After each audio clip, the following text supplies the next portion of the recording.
కానీ ఈరోజు M4 కార్బైన్స్తో AK-47 గన్స్తో నిర్భేద్యంగా యథేచ్ఛగా వచ్చి మనుషులు నిలబెట్టి పేర్లు అడిగి ప్యాంట్లు ఊడదీయించి మీరెవరు, మీరు కలిమ రిసైడ్ చేయండి, వరుస చెప్పండి అని అడిగి మరీ చంపే అంత సమయం అక్కడ ఉండి, గంటకు పైగా టెర్రరిస్టులు అక్కడ ఉండి ఒక్కొక్కరిని ఇంటరాగేట్ చేసినట్టు, డిసెక్షన్ చేసినట్టు మాట్లాడి చంపే అంత సమయం అక్కడ జరుగుతూ ఉంటే పోలీస్ పికెట్స్ ఏమైనాయి, సెక్యూరిటీ ఫోర్స్ ఏమైంది, where is QRT, quick response team ఎక్కడికి పోయింది? ఒక సెక్షన్ కూడా, ఒక వ్యాంటేజ్ పాయింట్లో వేల మంది టూరిస్టులు గుమ్ముకూడే దగ్గర కనీసం ఒక సెక్షన్ సెక్యూరిటీ ఫోర్స్ కూడా లేకుండా ఉన్నది అని అంటే ఎవరిది బాధ్యత, ఎవరిది accountability? Whose responsibility is this, whose accountability is this? ఇలా భారతీయుల్ని చంపేస్తూ ఉంటే ఎవరిది బాధ్యత ఇది? ఎవరు బాధ్యత తీసుకోవాలి? జనాన్ని ఆలోచించమని నేను కోరుతున్నాను. ప్రివెంటివ్ యాక్షన్ లేదు, ప్యూనిటివ్ యాక్షన్ లేదు. అంటే ఇలాంటి చర్యలు జరగకుండా ప్రివెంటివ్గా చర్యలు తీసుకునేటువంటి ఒక ఇంటెలిజెన్స్ ద్వారా తీసుకోవాల్సిన చర్యలు ఏమైపోయాయి? అటాక్ జరిగిన తర్వాత తీసుకోవాల్సిన చర్యలు ఏమైపోయాయి? ఆ నలుగురు ఎవరు? వాళ్ళని ఐడెంటిఫై చేశారా? వాళ్ళని మట్టుబట్టారా? ఎక్కడున్నారనేది కనిపెట్టారా? 26/11 జరిగింది, 3 రోజుల్లో చర్యలు చూసాం, వారం గడిచింది, ఇంతవరకు ఏం చర్యలు లేవు. ఎవరిది బాధ్యత? Who is responsible? Who is accountable? మనమందరం కూడా ఆలోచించాల్సినటువంటి సమయం.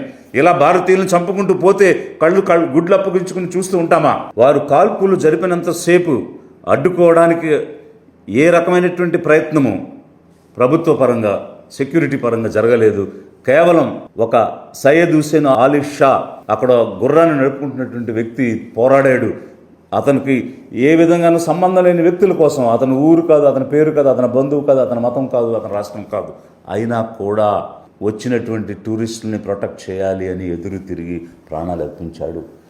అలా కనీసం సయ్యద్ అలీకి ఉన్నటువంటి బాధ్యత కూడా ప్రభుత్వానికి లేదా? మెడికల్ ఎయిడ్ లేక సమయానికి మెడికల్ ఎయిడ్ అందక కూడా జనం చనిపోయారు. వాళ్ళు వచ్చి టార్గెట్ కంప్లీట్ చేసుకుని తిరిగి వెళ్ళే వరకు కూడా ఏ రకమైనటువంటి రెస్పాన్స్ సెక్యూరిటీ ఫోర్సెస్ నుంచి రాలేదు. ఏమైపోయాయి? గత 7 సంవత్సరాలుగా జమ్మూ కాశ్మీర్ కేంద్ర ప్రభుత్వం అధీనంలోనే ఉంది. ఇప్పుడు యూనియన్ టెరిటరీగా ఒక ఎన్నిక జరిగినా కూడా ఆ ముఖ్యమంత్రి దగ్గర సెక్యూరిటీ కానీ, లా అండ్ ఆర్డర్ కానీ ఆ సబ్జెక్ట్స్ లేకుండా కేవలం ఒక లెఫ్టినెంట్ గవర్నరే సెక్యూరిటీ రివ్యూ అనేటువంటిది చేస్తున్న పరిస్థితిలో మరి ఎవరిది బాధ్యత, ఎవరు బాధ్యత తీసుకోవాలి అనేటువంటిది ఒకవైపు అయితే, మరి 26/11 జరిగినప్పుడు అప్పుడున్నటువంటి home minister Shivraj Patil resign చేశారు. Chief minister Vilasrao Deshmukh, Maharashtra chief minister resign చేశారు. Maharashtra home minister RR Patil resign చేశారు. ఎందువల్ల? ఒక నైతిక బాధ్యత తీసుకుని నేరుగా ప్రత్యక్షంగా సంబంధం లేని అంశంలో కూడా వారు నైతికంగా ఆలోచించి రిజైన్ చేశారు. కానీ ఇక్కడ అధికార పక్షం ఏం చేస్తుంది? ప్రకటనలు చేస్తుంది, ర్యాలీలు చేస్తుంది. అదా బాధ్యత అంటే? అపోజిషన్ ఏం చేస్తుంది? ఆ రోజు ఒక ప్రధానమంత్రి మన్మోహన్ సింగ్ జరిగినటువంటి సంఘటనకి బాధపడుతూ దేశానికి ఒక అపాలజీ చెప్పడం అనేటువంటిది మనం చూసాం. అంటే 3 రోజుల్లోనే జరిగిన ఇన్సిడెంట్ జరిగిన 3 రోజుల్లోనే మట్టు పెట్టడం అనేటువంటిది చూసాం. అలాంటిది ఇప్పుడు వారం గడిచినా కూడా ఎలాంటి చర్యలు లేవు కదా. అధికార పక్షమేమో ర్యాలీలు చేసుకుంటూ ఉంది, ప్రతిపక్షమేమో క్యాండిల్స్ వెలిగించుకుంటూ ఉంది.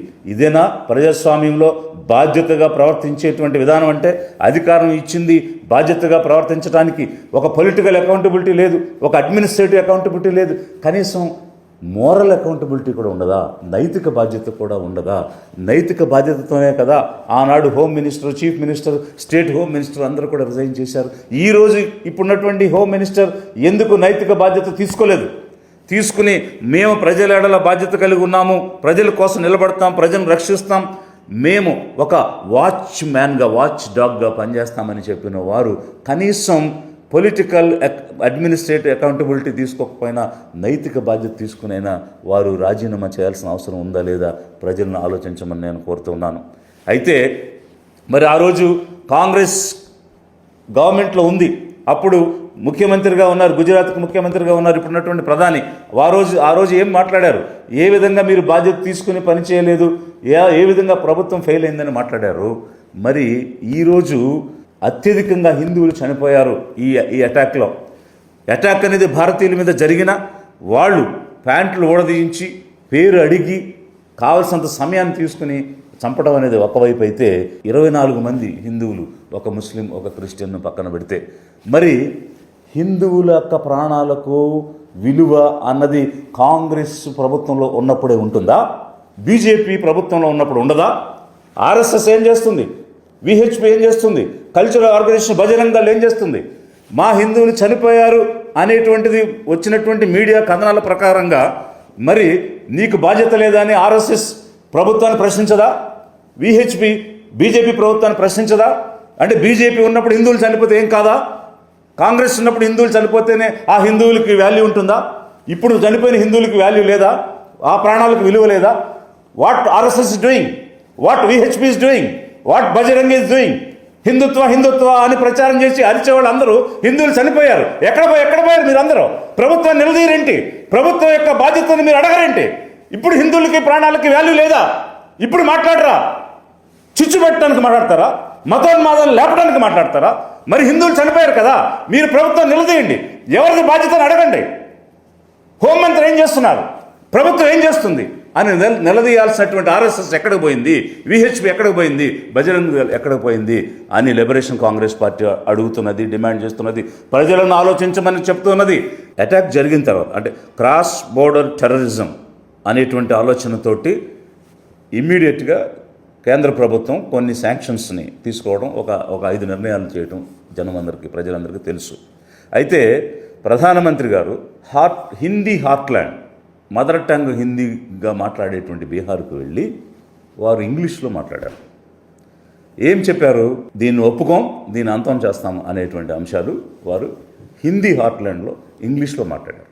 From the soil of Bihar I say to the whole world, India will identify, track and punish every terrorist and their backers. వారం గడిచింది, ఎలాంటి చర్యలు మనకు కనిపించడం లేదు. ఒక rogue nation cross border terrorism చేస్తుంటే, ఇంత బలమైనటువంటి దేశం, ఒక యుఎన్ సెక్యూరిటీ కౌన్సిల్లో పర్మనెంట్ మెంబర్షిప్ కావాలి మాకు అని అడుగుతున్నటువంటి దేశం ఏం చేస్తుంది? ఏమి చర్యలు తీసుకుంటుంది? దీనికి ఏమిటి పరిష్కారం? యుద్ధం ఏమైనా పరిష్కారమా? యుద్ధం అనేటువంటిది పరిష్కారం కాదు. ఎందుకనంటే ఈరోజు 26 కుటుంబాలు ప్రాణాలు కోల్పోయాయి. ఇంత హై పాపులేషన్ ఉన్నటువంటి కంట్రీ, 140 కోట్ల పాపులేషన్ ఉన్నటువంటి కంట్రీ యుద్ధానికి దిగితే ఎక్కడ ఏ చిన్న ఇన్సిడెంట్ జరిగినా వందల్లో, వేలలో, లక్షల్లో జనాల్ని కోల్పోయేటువంటి పరిస్థితి ఉంటుంది. మరి ఏమిటి పరిష్కారం? ఏ చర్యలు ఎందుకు తీసుకోవడం లేదు కేంద్ర ప్రభుత్వం? ఈరోజు మేము మీడియాలో చూసాం, ఎక్కడికి వెళ్ళినా ఆ దేశ అధ్యక్షులను, ప్రధానులను ఆలింగనం చేసుకోవడం, ఎంతో కార్డియల్ రిలేషన్ మన దేశానికి ఉన్నట్టుగా ప్రధానమంత్రి చూపించడం చూసాము. మరి అమెరికా దగ్గర నుంచి ఇజ్రాయెల్ మీదుగా నేపాల్ వరకు ప్రతి దేశంతోనూ ఎంతో సన్నిహిత సత్సంబంధాలు, కార్డియల్ రిలేషన్స్ ఉన్నప్పుడు ఈ కార్డియల్ రిలేషన్స్, ఈ హగ్గింగ్ యాటిట్యూడ్ ఏదైతే ప్రతి ఒక్కరిని హగ్గు చేసుకున్నామో దానిని దేశ భద్రత కోసం, దేశ సమగ్రత కోసం, దేశాన్ని రక్షించడం కోసం ఉపయోగించుకోవద్దా? ఈరోజు పాకిస్తాన్ క్రాస్ బోర్డర్ టెర్రరిజం చేసింది అనేటువంటి భావన ఈ భారతదేశ ప్రజలందరిలోనూ ఉంది. ప్రభుత్వం దాని మీద ప్రకటన చేస్తూ ఉంది. ఒకప్పుడు రష్యా ఒక పవర్గా, అమెరికా ఒక పవర్గా ఉన్నప్పుడు, మన జవహర్లాల్ నెహ్రూ గారు ప్రైమ్ మినిస్టర్గా ఉన్నప్పుడు రష్యా వైపు ఉండటం అనేటువంటిది జరిగిన సమయంలో చిన్న దేశం అనేటువంటి పాకిస్తాన్కి అండ కావాలి కాబట్టి అమెరికా వైపు వెళ్ళడం, అమెరికాకు కూడా సౌత్ ఏషియాలో ఒక స్థావరం కావాలి కాబట్టి ఒక స్ట్రాటజిక్ లొకేషన్ కోసం పాకిస్తాన్తో కలిసి వారు అక్కడ ఒక బేస్ ఏర్పాటు చేసుకోవడం జరిగింది.